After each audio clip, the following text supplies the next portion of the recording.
The wind howled through the cracked windows of Tom's old pickup truck, carrying with it the bitter chill of early winter. Inside, the heater sputtered, doing little to warm the small, rusted interior. Tom sat hunched over the steering wheel, his face tense, eyes tired from another long shift at the warehouse. Beside him, his 6-year-old daughter, Lily, clutched a worn-out stuffed bear and looked up at him with curious eyes. "Are we getting cereal too, Daddy?"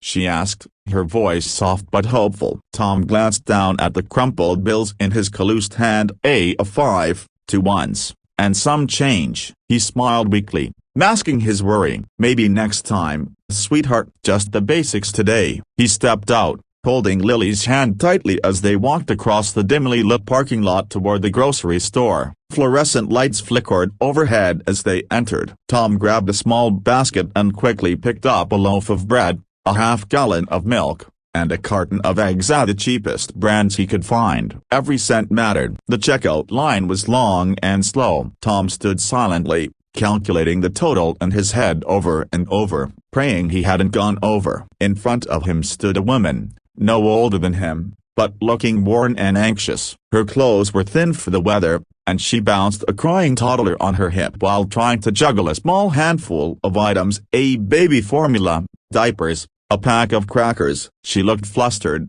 digging through her coat pockets and pulling out an old debit card. The cashier scanned her items and ran the card. The machine beeped. "Declined," the cashier said flatly. The woman's eyes darted around, panicked. "No, no, can you try again? It should have cleared by now." The cashier tried again. Beep. Declined again. "I'm sorry," she whispered. He hasn't eaten today. I need that formula." People behind them began to sign shift impatiently. The toddler began to cry louder. Tom looked down at Lily, then at the woman. He didn't think, he just acted. "I'll cover it," he said, stepping forward. He reached into his wallet and pulled out everything he had: his last dollar bill, some coins, and 2 crumpled ones he found in his coat last week. He handed them to the cashier without hesitation. The woman stared at him in disbelief. "Please, no, a broken bar. I can't let you." "It's okay," Tom said gently. "I know how it feels to struggle. I've been there." The cashier rang it up. The woman's hands trembled as she accepted the bag. She looked like she wanted to say more, but words failed her. Her eyes filled with tears. "Thank you," she whispered. "Thank you so much." Tom nodded and gave a small smile, even as he quietly put back the eggs from his own basket. He turned and took Lily's hand. "Come on, sweetheart,"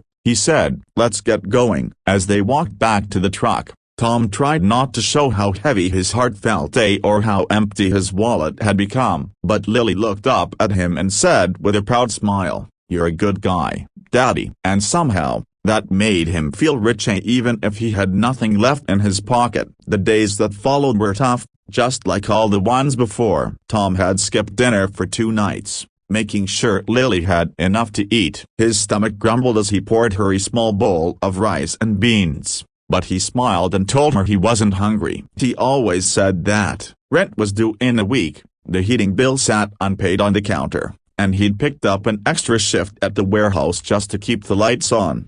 One great afternoon, after picking Lily up from school, Tom trudged up the narrow stairs of their aging apartment building, his body aching from hours of lifting crates. The hallway smelled of old carpet and faint cooking oil. Lily skipped ahead, her little pink backpack bouncing as she reached the door. "Daddy, there's a letter stuck here." Tom looked up. There, taped neatly to their peeling front door, was a crisp white envelope. It stood out sharply against the faded blue paint, clean, elegant, and completely out of place in their run-down complex. He carefully pulled it free and stared at it. There was no stamp, no return address, just his name, Tom Andrews, written in beautiful cursive. Frowning, he opened it slowly. Inside was a folded sheet of high-quality paper, and something thick tucked behind it. His brow furrowed as he unfolded the letter A and froze. A check slid out and fluttered to the floor. It read $50,000. Tom's hands began to shake. He stared at the amount again, as if his eyes were lying to him. His heart pounded in his chest,